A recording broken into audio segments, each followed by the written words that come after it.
हाँ इमाम साहब ये बात बोल देना, इनका हिसाब करो, मेरे लल्ला की शादी से जल गए, क्यों इन पे लल्ला नहीं है? ये कंडीशन होती है। असल में बात क्या है ना, लोग उन्हें धुन से सुनते हैं जिन्हें पैसा देना पड़ता है। जो महीने के 10,000 लेता तो उसकी बात भी नहीं सुनते। ये भी कड़वी सच्चाई है।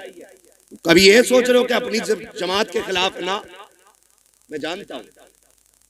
तो ये कंडीशन हल्दी की, हल्दी इसलिए लगती है ना कि गोरा हो जाए। गारंटी है मेरी जात, जिसकी शादी हो ना उसे 4 दिन हल्दी ना लगा, 10 दिन एतकाफ की नियत करा के मस्जिद में बैठा दे, कुरान और तस्बीह दे दो और उससे कह तुझे दुनिया की बात नहीं करनी। अल्लाह की इज्जत की कसम खा के कहता हूं, अगर 10 दिन में चेहरे पे निखार ना आ जाए तो नाम बदल देना। जो चीज थी हमारे पास वो खत्म हो गई। हल्दी अकेला एक की शादी थी तो 4 पीले बने घूम रहे, सारे मेंढक लग रहे है ना। 4 लड़कों ने पहने, कहा ये कौन है? कहा मेरा कजिन है। ये कौन है? फ्रेंड है। ये कौन है? फला से। ये कौन है? फला। इसने हल्दी क्यों लगाई? कि मुझे देखा। इसने हल्दी क्यों लगाई? कि इसने इसे देखा। हमने हल्दियों के तमाशे इतने कर दिए, हम शरीयत भूल बैठे, दीन पर से पुश्त डाल दिया। क्या इसी को इस्लाम कहा जाता है? खुदा के वास्ते सुधर जाओ, वरना कौम को तबाही से कोई नहीं बचा सकता है। क्या तमाशे हल्दी के नाम पे नहीं हुए? खुदा की कसम, हल्दी पे देखो तो सही, हाथों में घुनघुने बांधे गए। जिन मर्दों को कुछ पहनने की इजाजत न की, उन्होंने हाथों में घुनघुने पहने, गले में भैंस वाली जंजीर पहने। क्या हो रखा है? कैसे इज्जत बढ़ती है, शान बढ़ती है। खुदा की कसम खा के कहता हूँ, जिसको दाढ़ी भारी लगती हो उसके सोना पहनने से इज्जत नहीं बढ़ती है। अगर इज्जत बढ़ानी है, सोने को ठोकर मार, दाढ़ी को सीने से लगा। सोना देख करके बेवकूफ इज्जत करेगा, दाढ़ी देख करके खुदा के फरिश्ते इज्जत करने लग जाते हैं।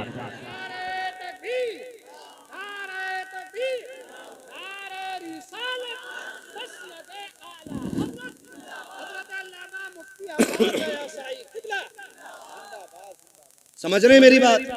हल्दी करोगे से बंद करो हल्दी सल्दी, जितनी तूने लगाई है इतने में 4 लोगों का खाना बन जाता। क्या तरीके है ये? इस्लाम ने 5 वक्त वुजू का तरीका दिया था।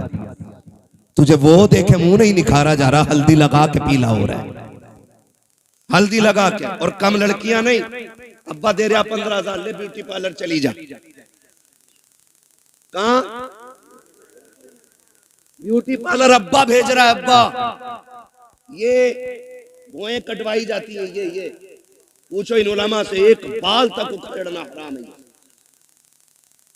एक बाल तक तमाशे हो गए, हद हो गई।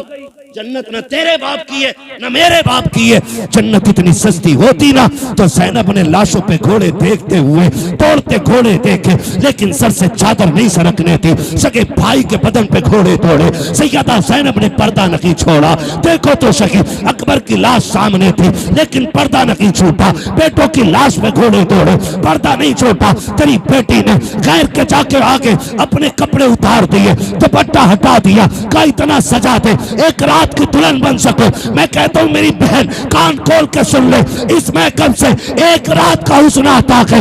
अल्लाह वाली बन जा, कयामत के दिन अल्लाह इतना हसीन बनाएगा कि हूरे तेरे हुस्न को देख के रश्क करती नजर आएगी।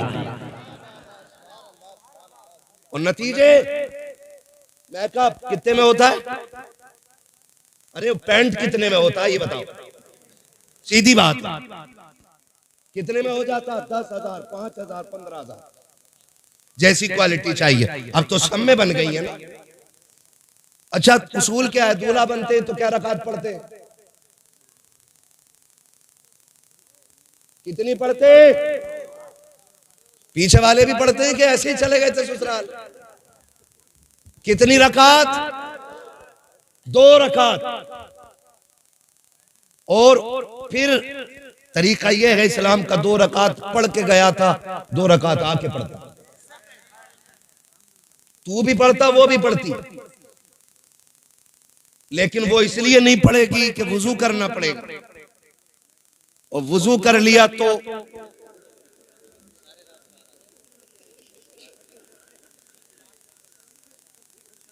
मसला पुट्टी छूट जाएगी। बच्चा कह रहा अगर वुजू कर लिया तो पुट्टी छूट जाएगी। ये राज सारे ही जानते हैं। हाँ, अब नुकसान जानते हो। जब पहली रात देखा था तो लग रही थी परी की बच्ची, अगले दिन जब देखा ना तो लग रही थी चुड़ैल की बच्ची। इसके नुकसान आप जानते हैं। इंसान की नजर में जो चेहरा समा जाता फिर उसको उसी चेहरे से मोहब्बत होती है। अगर वो बदल जाए तो मोहब्बत कम हो जाती है। यही वजह है जो तलाक कसरत से हो रही है। याद रखिए, यही वजह है जो तलाक कसरत से हो रही है। ए मेरी बेटी खातून जन्नत के दर की कनीज कहलाने वाली, जरा सोच तो सकी, तुझे रब ने बाहया बनाया था। तेरी गोद में सलाहुद्दीन आया, तेरी गोद में खालिद बिन वलीद आए, तेरी गोद में उमर इब्न खत्ताब आए, तेरी गोद में अबू बकर सिद्दीक आए। तू नबी तो ना बन सकी, लेकिन नबियों को जन्म देने का शरफ तुझे दिया गया है। तू नबी तो ना बन सकी, लेकिन नबियों को तूने गोद में लेकर लोरियां दी है। रब ने तुझे बड़ा मकाम बख्शा था, बड़ी इज्जतें अता की थी। आज क्या हो गया है, तेरी गोद में आने वाला डांसर तो हो रहा है, कुरान का कारी नहीं हो रहा है। तेरी गोद में आने वाला बदमाश तो हो रहा है, लेकिन नबी के दीन का आलिम नहीं बन रहा है। क्या हो गया है, क्या जात बदल गई है या तरीके बदल गए हैं। ए मेरी कौम के शहजादी हो, आज भी औरत हो, कल भी तुम औरत थी, आज भी तुम्हारी गोदों में आ रखे हैं बच्चे, कल भी तुम्हारी गोद में बच्चे आते थे। लेकिन फर्क है, आज शादी से एक दिन पहले बेगैरती की चादर ओढ़ के गैरों के सामने चेहरे खोल देती हो, खुदा की कसम। लेकिन कल की औरतों का उसूल ये था, हजरत मौलाए कायनात मौला अली का दौरे खिलाफत है, इस्लाम की शहजादी यकात के साथ गुजर के जा रही है। रास्ते में एक नौजवान गुजरा, हवा का झोंका आया, उसने बच्ची के चेहरे से नकाब उड़ा दिया। न बच्ची ने नौजवान को देखा, न बच्ची को देखने की खबर है। जैसी कपड़ा हटा, झोंका आया, उस नौजवान की निगाह उस लड़की की आंखों पे पड़ जाती है। इतनी खूबसूरत आंखें कि दिल दे बैठा। घर आया, खातिमा को बुलाया, कब पता तो करो फला खातून कौन है, कहाँ की रहने वाली है, उसकी आंखें इतनी खूबसूरत हैं। खातिमा ने पता लगाया, कहा फला की बेटी है, फला घर में रहती है। उसने कहा उस तक मेरी शादी का पैगाम पहुंचा दो। कोई बदतमीजी नहीं, कोई बदमाशी नहीं, कोई चैटिंग, कोई कॉलिंग नहीं है। सिर्फ एक बार देखा है, आंखों पे दिल आ गया, पैगाम भेज दिया है रिश्ते का, कहा मैं उससे निकाह करना चाहता हूँ। खातून गई जाके कहती है, बेटी फला नौजवान तुझसे निकाह करना चाहता है। बच्ची ने कहा था वो मुझसे निकाह क्यों करना चाहता है, कहा वो तेरी आंखों का आशिक बन बैठा है। कहा उसने मेरी आंखें कहाँ देखी, कहा तू कल चौक में जा रही थी, हवा के झोंके से दुपट्टा हटा, उसकी निगाह तेरी आंखों पे पड़ गई थी। ए बेटी वो तेरी आंखों का दीवाना बन बैठा है। उसने कहा माई ठहर अभी आती हूँ। अंदर गई, जब बाहर आई है, एक हाथ में चाकू था, दूसरे हाथ में तश्त में रखी हुई आंखें हैं। उसने कहा माँ ये जाकर के आंखें उस नौजवान को दे दीजिए। औरत ने देखा चेहरे पे खून बह रहा है, तश्त में रखी हुई आंखें हैं। कहा बेटी हाय ये क्या कर दिया, कहा जाओ जाके नौजवान को दे दो और उससे कह दो तेरी निगाह इन आंखों पे पड़ गई है, मुझे कयामत में खातून जन्नत के सामने जाना है। अगर इन आंखों की वजह से उनके सामने शर्मिंदगी उठानी पड़ी तो मेरे जीने का मतलब खत्म हो जाएगा। अम्मी ये आंखें इसलिए निकाल दी है कि जिन आंखों की वजह से आका के सामने शर्मिंदा होना पड़े, मुझे उन आंखों की कतई जरूरत है कि नहीं। आबाद जिंदाबाद, सुभान अल्लाह सुभान अल्लाह। इस्लाम की शहजादियां, और आज जाकर के कपड़े उतार दिए, दुपट्टे हटा दिए। क्या उम्मीद रखते हो ऐसी औरतों की गोद में सलाहुद्दीन आएगा? क्या हो गया? तरीके बदल गए। जमीनो जमा तुम्हारे लिए, मकीनो मकान तुम्हारे लिए। हम मसलक के आला हज़रत के नाम पे नारे टटके लगा लेते। कौन है मसलक के आला हज़रत पे, बताओ कितने हो? उनकी जिंदगी हम देखें और फिर अपनी जिंदगी देखें। कोशिश करें अल्लाह हमें आला हज़रत के तरीके पे चलाए। हाँ, समझने की भी जरूरत है और पढ़ने की भी जरूरत है। माफ कीजिएगा, कुछ लोग मिजाज बनाए बैठे, जन्नत तो मिल ही रही है। इमाम गजाली जैसा सूफी जिसकी आज तहरीर पढ़ो तो लगता है दिल सीना चीर के बाहर आ जाएगा। मुकाशिफतुल कुलूब पढ़ने बैठ जाओ तो रोंगटा रोंगटा खड़ा होता है। जिसकी तहरीर में इतना असर है उसकी जात में कितना असर होगा। लेकिन जानते उन्होंने क्या कहा था? कहते एक फिक्र चैन से सोने नहीं देती। कौन सी फिक्र? कहा कि ये डर लगा रहता है, पता नहीं ईमान पे मौत आएगी कि नहीं। है कोई जिम्मेदारी, है कोई गारंटी? इमाम गजाली जैसी शख्सियत कहती है कि डर लगता है, पता नहीं ईमान पे मौत आएगी कि नहीं आएगी। कहते हैं काश कोई ये खुशखबरी दे दे कि जहन्नम में जिसे सबसे आखिर में निकाला जाएगा और निकाल के जन्नत में डाला जाएगा, गजाली वो तू होगा। कहते हैं खुदा की कसम हंसते हंसते जिंदगी गुजार गए। ना हम गजाली हैं, ना हम सूफी हैं, सही से पक्के मुसलमान भी हम नहीं हैं, और बेफिक्री इतनी कि डर कोई नहीं है। खुल के गुनाह चल रहे हैं, डट के चैलेंज के साथ। हुजूर निकाह तुम्हारी सुन्नत है, डांस जरूर करेंगे हम, डीजे जरूर बजाएंगे हम। बताओ, कौम का बेड़ा गर्क होने को है और मेरी कौम के बेगैरतों को डीजे बजाने से फुर्सत नहीं। मैं उन्हें गैरतमंद कहता ही नहीं जो बेटे के निकाह पे, भाई के निकाह पे, अपने निकाह पे डीजे बजाएं। गैरत क्यों नहीं आती है? निकाह करते वक्त तुझे हुजूर की याद क्यों नहीं आई? मुझे बताया जाए। और ये डीजे बुढ़िए बुढ़िए तुम्हारे यहां भी होती है, वो औरतें जिनके बाल सफेद हो जाते हैं, अगर ढोलक ना आवे ना 7 दिन पहले तो कह रही लगी ना रहे अभी आओ अल्लाह का। गफूरन तू बुला, मजीदन तू मगा बजा। इसके पैर कब्र में लटक गए और इसे बिना ढोलक के मौज ही नहीं आ रही। 3 बजे खीले लेके लौट रही है ढोलक में से, और इससे ईशा की पढ़ने कहते तो कहते घुटने काम ना करते। मुसल्ले पे उठा नहीं जा रहा इससे, और नाली ऐसे कूदती चली जा रही है जैसे हिरन जा रहा है। ये कंडीशन है।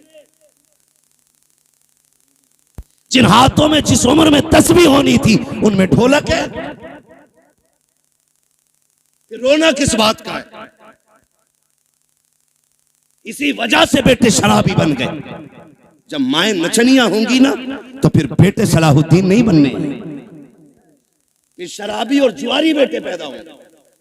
इसलिए कि मां का ही कदम अच्छा नहीं था, मां का ही कदम अच्छा नहीं था। खुदारा रवैये बदलो, अपने रवैये, और ये ढोलक खत्म होगा इंशाअल्लाह। खत्म करेंगे इंशाअल्लाह, वादा कर रहे हैं इंशाअल्लाह। 7 दिन पहले ढोलक बजा, बातें बहुत सारी हो जाएंगी, वक्त मेरा मुकम्मल हो चला है। मैं आपसे चंद बातें कहना चाहता हूं। थके तो नहीं हो ना अभी आप? मेरी बात समझ में आ रही है ना? मैं जानता हूं आप 5 घंटे से लगातार साउंड की आवाज कानों से आपके टकरा रही है। आप थके न थके, पर्दे थक गए होंगे, ये फितरत है। मगर आपसे मैं चंद बातें कहना चाहता हूं। होता क्या है, क्या दिन पहले डीजे बज रहे आजकल?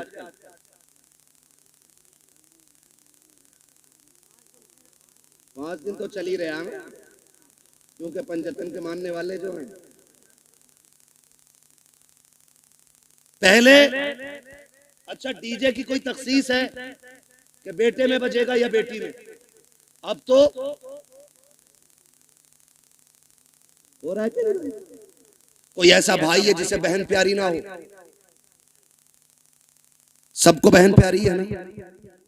बोले इतनी कमजोरी से नहीं, ताकि मैं बात भी पूरी ना कर सकूं। बहन सबको प्यारी है ना? सबको प्यारी है बहन। आपने देखा भी होगा जब बेटियां रुखसत होती हैं ना तो बाप मैयत पे इतना दर्द से नहीं रोता जितना बेटी की रुखसती पे बाप रोया करता है। वो भाई जो पूरी जिंदगी लड़ते रहे, आज जब बहन जा रही है ना तो कभी दीवार से लग के रो रहा है, कभी तन्हाई में जाके रो रहा है। क्यों? क्योंकि बहन की जुदाई का गम है। और आज नतीजा क्या है?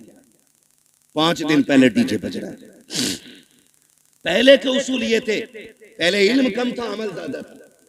आज इल्म ज्यादा है, अमल कम हो गया। पहले लोग जाहिल जरूर थे, लेकिन जब बेटियों की रुखसत की बारी आती थी, बाप 3 दिन से खाना कम कर देता था, भाई की भूख भाग जाती थी, लोग मना के खिलाते थे, यार खाता क्यों नहीं है। बाप बेटी का चेहरा देख के रोया करता था, मेरे जिगर का टुकड़ा जाने वाला है, इसके बगैर घर में कैसा लगेगा। भाई चुप चुप के रोया करता था, बहन चली जाएगी कैसे ख्याल रहेगा घर में, इसके बगैर कैसे रुका जाएगा, ये ख्याल रुलाया करता था। बाप भाई 3 दिन पहले रोया करते थे। आज हैरत की बात यह है, 3 दिन पहले डीजे बजना शुरू हो जाता है, ऐसा लगता है बहन को रुखसत नहीं कर रहा है, घर की भला टाल रहा है, आई हुई मुसीबत घर से निकाल रहा है। और तुम्हें खुदा का वास्ता, तुम क्या जानो जब बेटियां रुखसत होती हैं, जाओ किसी बाप से जाके पूछना, तू बेटी की रुखसती पे इतना क्यों रोया है, इतना तो बेटे के जनाजे पे भी नहीं रोया था। तो बाप हाथ जोड़ के कहेगा, मेरी बेटी 18 साल मेरे आंगन में रखी, 22 साल मेरे दरवाजे पे रखी। मौलाना इतना जानता हूं, मैं गरीब जरूर था लेकिन गलीज नहीं था, मैंने बेटी को चटनी से खिलाई लेकिन खैर के आगे हाथ फैलाने नहीं दिया, मैंने बेटी को सूखी रोटियां खिलाई लेकिन किसी के आगे रुसवा होने नहीं दिया। आज रोना इस बात पे आ रहा है, बेटी पराए घर जा रही है, देखने में तो अमीर है, देखने में तो पैसे वाले हैं, एक ख्याल रुला रहा है, खुदा जाने बेटी को आज के बाद इज्जत से टुकड़े मिलेंगे या गाली पहले मिलेगी रोटी बाद में मिलेगी। मौलाना ये फिक्र सता रही है, आज के बाद मेरी बेटी को भूख पहले लगेगी, आंसू पहले आएंगे, ये ख्याल रुला रहा है। ये कह के बाप की चीखें निकल जाती है। तुमसे हाथ जोड़ के गुजारिश करता हूँ, बेटियों की रुखसती पर शैतान के तमाशे न लाना, बेटियों की रुखसती पर बाजे गाजे न बजाना। खुदा तौफीक दे, तेरे पास वक्त है, मस्जिद में चले जाना, जब दुनिया सोती हो मुसल्ले बिछा के बहन की इज्जत की भीख मांग लेना, अल्लाह से उसकी इज्जत के टुकड़े मांगना, कहना मालिक हमारी बहन कल जाने वाली है, अब तक हमारे बीच में थी, या अल्लाह ये कल चली जाएगी, मेरे मालिक रूखी खिलाना या मुर्गा खिलाना, इतना करम कर देना जिल्लत से बचा के इज्जत के लुकमे खिलाता रहे। तकबीर, नारे रिसालत, मसलके आला हजरत हजरत अल्लामा मुफ्ती हम्माद रज़ा शाही किबला जिंदाबाद जिंदाबाद। तवज्जो है सारे लोगों, बंद करेंगे इंशाअल्लाह, सारे वादा करो इंशाअल्लाह। ये तमाशे खत्म करो, बहन की जिंदगी की भीख मांग। हमने बड़े बड़े अमीर घर की बहू को तलाक होते देख ली, हमने देखा है पैसे वालों को हंसी नहीं आती है, हंसते दिल वाले लोग। हंसने के लिए पैसा शर्त नहीं, हंसने के लिए दिल शर्त है, और दिल वही जिंदा होता है जो नबी के तरीके पे होता है। हर दिल जिंदा, बोले हर दिल जिंदा नहीं होता है। खुदारा भीख मांग बेटी की जिंदगी की, कह रब से अल्लाह मेरी बहन को इज्जत देना, वरना जानते हो एक बात, कई बार ना हमारे गलत फैसले बेटियों की जिंदगी को तबाह कर देते हैं, लेकिन बेटियां, खुदा इन बेटियों को सलामत रखे। महबूब के सदके में बड़ी दौलत मिल गई, जितना भी सितम हो जाए कभी ससुराल के ताने बाप को आके नहीं बताती, और हम इसी खुशफहमी में रहते हैं, हमारी बहन तो अच्छी रह रही है, हमारी बेटी तो सुख में रह रही है ना। उसके दिल में झांक के देख कितने जख्म बने हुए हैं। रिश्ते किया करो ना तो पैसे वाला देख के नहीं, दीन वाला देख के रिश्ते किया करो। कैसा दीन वाला? बहन की रुखसती थी 3 दिन बाद और तमाशे चलते रहे, भाई नाचता रहा, बाप कहता रहा यार लड़के तो हैं, इनके भी तो दिल हैं। 3 दिन तक तमाशे होते रहे, लेकिन जब रुखसती की बारी आई ना, जहेज सजाया गया, चंद बुढ़ियां जो ढोलक में सबसे आगे थी आगे बढ़ी, उन्होंने कहा पगलियो, बेड भी लगा दिया, प्लेटें भी लगा दी, कुरान किधर है? आज कुरान याद आ रहा है। कहा क्यों? कहा अलमारी पे सबसे ऊपर कुरान रखा जाए। जब उस दिन कुरान को सबसे ऊपर रखा जाता है, कुरान चीख के कहता जालिमो, जब 3 दिन से गाने बज रहे थे तब तुम्हें मेरी याद नहीं आई थी? आज जहेज के लिए रह गया था मैं, सिर्फ सजावट के लिए बचा था मैं, क्या तुम्हें मेरा ख्याल उस वक्त नहीं आया जब 3 बजे तक तुम बेटी की रुखसती पे गाने बजाते रहे? है कोई जवाब कुरान के इन सवालों का? है कोई जवाब? कोई जवाब नहीं होगा। और याद रखो, जब कुरान शफाअत कराने का हक रखता है ना, तो शिकायत करने का भी हक रखता है। ये याद रखना मेरी बात। शायद इतनी कड़वी तुम्हें कोई कह के ना जाए, किसी के मुरीद टूट जाएंगे, किसी के खलीफा छूट जाएंगे, मुझे कोई फर्क नहीं पड़ता। मेरी ड्यूटी अल्लाह ने यही लगाई है। कुरान अगर शफाअत करने का हक रखता है तो कुरान शिकायत करने का भी हक रखता है। तुमने सिर्फ जहेज के लिए कुरान रखा, फिर जब बेटी रुखसत होने लगी कौन सा तमाशा न हुआ है। पहली बात तो जब बारात आई तो दूल्हा की गाड़ी वहां तो रुकती नहीं जहां बैठना है। कहां? ससुराल के दरवाजे पे। क्यों? वहां वेलकम होना, आग लगे तेरे वेलकम में। वेलकम होना, वेलकम, वेलकम नहीं, ये वेलकम है। हाँ, वेलकम होना है। वो वेलकम के लिए किधर गाड़ी गई? किधर जाती है? किसके? मुखिया के, प्रधान के, ससुराल के? किसके गेट पे? ससुराल के गेट पे। खुद बताइएगा। ससुराल के गेट पे गया था। इस्तकबाल किसे करना चाहिए था? मर्दों को करना चाहिए था। किसको करना चाहिए था? मर्दों को करना चाहिए था। भाई होते, चचा होते, बाप होते, ताऊ होते, चचा साथ भाई होते, किसको करना था? लेकिन करता कौन है? ये किसकी घर की है? या तो तेरे घर की है या मेरे घर की है। ये बेगैरती किसके घर में है? या तो तुम्हारे घर में है या मेरे घर में है। कोई भाई पसंद करेगा कि उसकी बहन पे कोई गलत निगाह डाले? करेगा कोई? कर सकते हैं तो हाँ बोले, नहीं कर सकते तो ना बोले। नहीं करेगा ना तो फिर टांग क्यों नहीं तोड़ते उस दूल्हा की जो बेगैरती के साथ इस्तकबाल कराने आते हैं? उससे कह दो ये बेगैरतों की चौखट नहीं, ये गैरत वालों की चौखट है। करोगे इंशाअल्लाह ऐसा? बंद करोगे वेलकम? नुकसानात जानते? जाओ देख लेना। जब वेलकम होता है ना तो जितनी लड़कियां आती हैं किसी के सर पे सलीके से दुपट्टा नहीं होता, इसलिए कि जितनी इस्तकबाल करने आएगी एक भी गैरत आजादी नहीं हो सकती। गैरत वाली बच्चियां तो घर से निकलती नहीं। ये जितनी आती हैं बेगैरत आती हैं। ये याद रखिएगा मेरी बात। जितनी आती हैं बेगैरत आती है।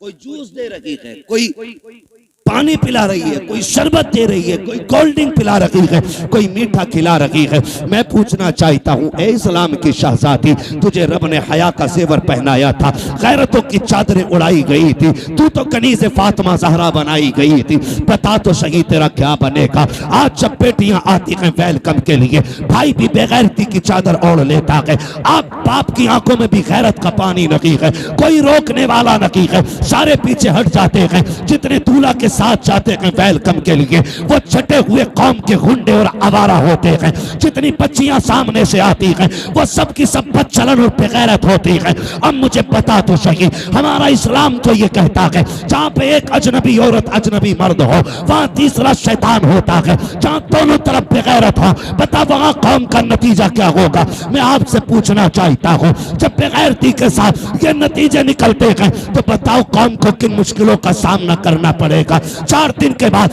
जब बेटियां बाप का मुंह काला करके जाती हैं तब मौलवी के पास दुआ के लिए जाते हो, पीर से तावीज लेने जाते हो, फजर से पहले पहले आ जाए ताकि इज्जत रह जाए। ओ जालिम, अब कोई तावीज काम नहीं आएगा, अब कोई दुआ काम नहीं आएगी। 18 साल बिगाड़ा है बेटी को, इस गलती का मुदाफा 1 मिनट के तावीज से नहीं होगा। अगर नस्लें बचाना चाहते हो 1 दिन की उम्र से लेकर के शादी तक अपनी बेटी की ऐसी परवरिश करो जैसी परवरिश मेरे नबी ने खातून जन्नत की है। खातून जन्नत ने जैसी परवरिश सैयदा ज़ैनब की है। खुदा की कसम गोद इनकी होगी, आने वाला सलाहुद्दीन अय्यूबी पैदा हो। जिंदाबाद जिंदाबाद। नारे तकबीर, नारे रिसालत, मसलके आला हजरत उलमाए सुन्नत, जिंदाबाद जिंदाबाद। बंद करेंगे ये तमाशे इंशाअल्लाह। जितने वादा करते हाथ उठा के कहें इंशाअल्लाह। अब भी देखो किसके नस्ल में अभी रहू लहू में बेगैरती हाथ नहीं उठाए। देखो दाएं बाएं किसने नहीं उठाया है। जरा बंद करेंगे ये तमाशे इंशाअल्लाह। आज मैं दूसरी बार आया हूं, एक बार पहले भी आया था तो बारिश हो गई थी रब के करम से। आज आया हूं, आज 1 घंटे से ऊपर बात हो गई है। क्या नाम है अपनी इस बस्ती का? सैदपुर चुन्नीलाल। कितने लोग इस गांव के अंदर हाथ उठा के बता दें। जियो सलामत रहो माशाअल्लाह। लग रहा पूरा गांव हुजूर की महफिल में आ गया है ना?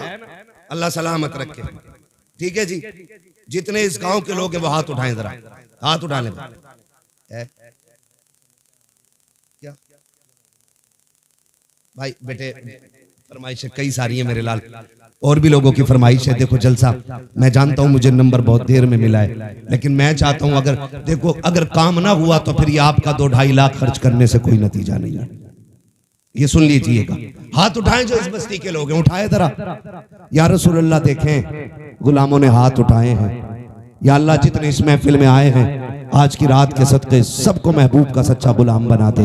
हाथ अभी ऊपर ही रखने ना, ऊपर ही, नीचे नहीं करने भी हाथ अभी नीचे नहीं करने। अल्लाह खातून जन्नत का सदका अता करे, हमारी बहन बेटियों को कनीज़े फातिमा ज़हरा बना दे। वादा करो आज के बाद इस बस्ती में डीजे नहीं बजेगा इंशाअल्लाह। वादा करें सारे लोग, डीजे वादा करें, डीजे। देखो बोल कौन नहीं रहा है, डीजे नहीं बजेगा। गैर शरीक कोई भी रस्म अदा नहीं होगी। शराब से बचेंगे इंशाअल्लाह। वादा करें इंशाअल्लाह। जो डीजे बजाएगा उसका बाइकाट करेंगे इंशाअल्लाह। हाथ अब नीचे कर लीजिए, हुजूर की महफिल में वादा हो गया। इमाम लोग हैं, कितने इमाम हैं? 3 इमाम हैं, 2 हैं अभी। मैं इन 2 से अर्ज करूंगा और तीसरे तक मेरा पैगाम पहुंचा देना। खुदा के वास्ते आप मसलक आला हज़रत वाले लोग हैं, आप भी अहद कर लें जिस बारात में डीजे आएगा ना उसमें निकाह पढ़ाएंगे ना उसमें खाना खाएंगे। ये उलमा की भी जिम्मेदारी है। और इंशाअल्लाह मुझे उम्मीद है ये ताजुश शरिया वाले लोग हैं, या आला हज़रत वाले लोग हाथ उठ गए हैं तो वादा पूरा किया जाएगा इंशाअल्लाह। इंशाअल्लाह ढोल बंद होगा, गाने बंद होंगे। और अगर करना ही है ना, बस आखिरी बात सुन ले जरा, कहते हैं या रसूल अल्लाह। शादी पे कार्ड छपते हैं, दावतें होती हैं, जाती है ना, सबके नाम होते हैं। क्या हमारे कार्ड में हुजूर का नाम भी होता है? खाला के नाम का कार्ड है, फूफा के नाम का कार्ड है, मामू के नाम का कार्ड है। किसी कार्ड पे हुजूर का नाम भी लिखा है कि नहीं? आप कहेंगे कैसे हुजूर को कार्ड जाएगा कैसे? एक सीधी सी बात है। खाला को कार्ड इसलिए दिया कि वो आए, खालू को कार्ड इसलिए दिया वो आए, फूफा को कार्ड इसलिए दिया वो आए, सारे रिश्तेदारों को इसलिए कार्ड दिया गया ताकि वो आए। एक कार्ड मदीने भी भेज दिया करो। आप कहेंगे कैसे? वो कार्ड सीधा सा है, निकाह तेरा हो महफिल हुजूर की सजा लिया करो। महफिल हुजूर की हो, सुना है आप हर आशिक के घर तशरीफ लाते हैं। मेरे घर में भी हो जाए चरागा, हुजूर को बुलाने का बस यही एक कार्ड है। दूल्हा तेरा बेटा बने, सेहरा मदीने वाले का होना चाहिए। वो सरवरे किश्वरे रिसालत जो अर्श पर जलवागर हुए थे, नए निराले तरब के शामा अरब के मेहमान के लिए थे। है ये सेहरा चलता हो और दूल्हा तेरा बेटा बना हो, फिर देख सिर्फ हुजूर नहीं आएंगे, रब करम करेगा तो फरिश्ते हुजूर के साथ आ जाएंगे। तो एक कार्ड हुजूर के लिए जाएगा इंशाअल्लाह। और जरूरी नहीं है मोहम्मद अली फैजी आए तब महफिल सजेगी, अहमद उल फत्ता आए तब महफिल सजेगी, हम्माद आएगा तब सजेगी। मैं कहता हूं कोई भी ना आ सके ना तो मुफ्ती अहमद रजा मोहम्मद रजा भाई को बैठा दे माइक पे कि हुजूर की नाज सुना। वो जब देखते हैं ना मुंह नहीं दिल देख के आया करते हैं। तो इंशाअल्लाह ये कार्ड हुजूर को जाएगा इंशाअल्लाह। और जिस घर में डीजे बज जाता है उस घर में हुजूर को नाराज कर दिया जाता है। फिर कह रहा कौरमा कम पड़ गया मौलाना, मुफ्ती साहब ने फातिहा हल्की पड़ी थी, कम क्यों पड़ा है? पहली बात तो डीजे बजाया, हुजूर नाराज, हुजूर नाराज, खुदा की रहमतें नाराज, यही है ना। और जब रहमतें नाराज तो बरकतें नाराज। फिर बरकतें नाराज, और एक काम और किया, उल्लू बन गए सारे गधे, खड़े होकर खाना चले स्टैंडिंग में, आधा खा रहा आधा फेंक रहा। ये कंडीशन बना रखी है, डोंगे के डोंगे रखे और कह रहा है इसे बदल के ले आओ। ये वो लोग हैं जो अपनी बीवी के छींचड़े फेंकने पे भी नाराज हो जाते हैं। क्या तुझे पता 240 को मिल गया?